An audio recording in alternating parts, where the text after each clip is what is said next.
So ngayon, naglagay tayo ng implant din dito sa chin. Pero alalay lang para mas maganda pa rin tingnan yung nose, mas maganda lang yung proportion. Good morning, good morning. This is my day 6 post-op. Hindi ko pa masyado mabuka yung bibig ko dahil sa chin implant. Hindi pa ako makasmile. So, tingnan nyo pag nag-smile ako. Kaya itsura ko. Ayan, so medyo magapa. Yung makikita nyo naman, may mga pasa-pasa pa ako dito. Tapos dito, na-feel ko dito, magapa siya. Alam niyo yung feeling ng bago kang bunot. Like may anesthesia ka pa. Until now, meron pa rin akong anesthesia. Ayun, namamaga-maga pa rin talaga. So by the way guys, ito yung aking day 1, day 2, day 3, day 4, day 5, day 6. Ayan, so magapa. Nakita nyo, may mga pasa-pasa pa ako sa mukha. And nakita nyo, magang-maga pa tong tip ko. Okay. So, yung tip ko, dito siya kinuha. Ayan. Nakita niyo yung sa chin augmentation ko sa Pretty Looks. So, ang ganda ng kinalabasan ng chin augmentation ko sa Pretty Looks. So, ngayon, imbis na magpa-threads ako ng magpa-threads, kinarir ko na. So, nagpadagdag na rin ako ng chin. So, yes, this is me with my new nose! Yes, hello sa mga bashers ko dyan! So, ito na talaga. Hello sa mga bashers ko dyan. Ito po ay 2 weeks post-op ko na talaga magapa. And 2 weeks pa lang, so don't expect. Hindi pa ako masyado nag-expect ng bonggang-bonggang ganda. Pero gusto ko na siya lumiit. Kasi ngayon talaga, ang tangos-tangos ko. Grabe. Tapos ang tulis. So ito yung front. And ito yung side view. Makita nyo naman yung side view. Para ako si Pinocchio.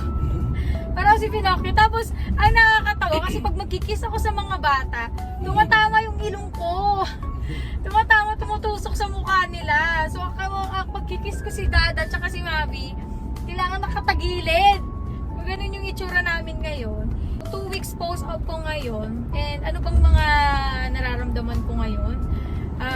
Excited. Masaya ako kasi nagawa ko na finally. So, sa mga nagdududa, sa mga nagdadalawang isip, huwag na kayong magdalawang isip sa pag-rhinoplasty Pero syempre, 100 times naisip sa doktor na pipiliin nyo. Syempre, ano bang maganda sa doktor na yun. So, dalawa yung pinagawa ko kasi ngayon.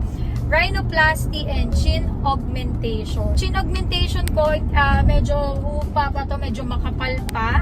And makikita nyo naman sa pagsasalita ko, parang tagilid pa. Kasi nga, medyo magapa to.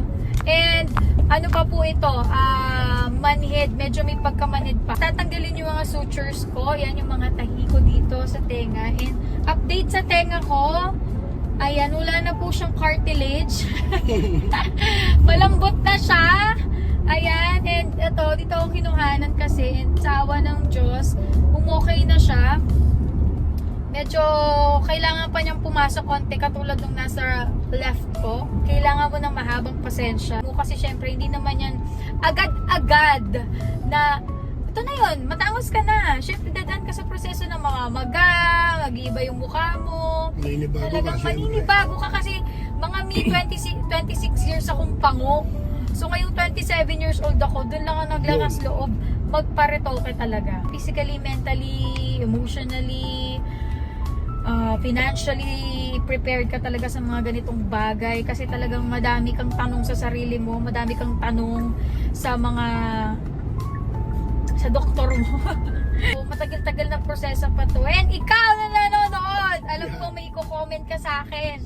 So, antayin na lang natin, antayin na lang natin yung kalalabasan ng aking ilong. Huwag ka mag-alala, pinaghandaan ka na namin. Oo, huwag ka mag-alala.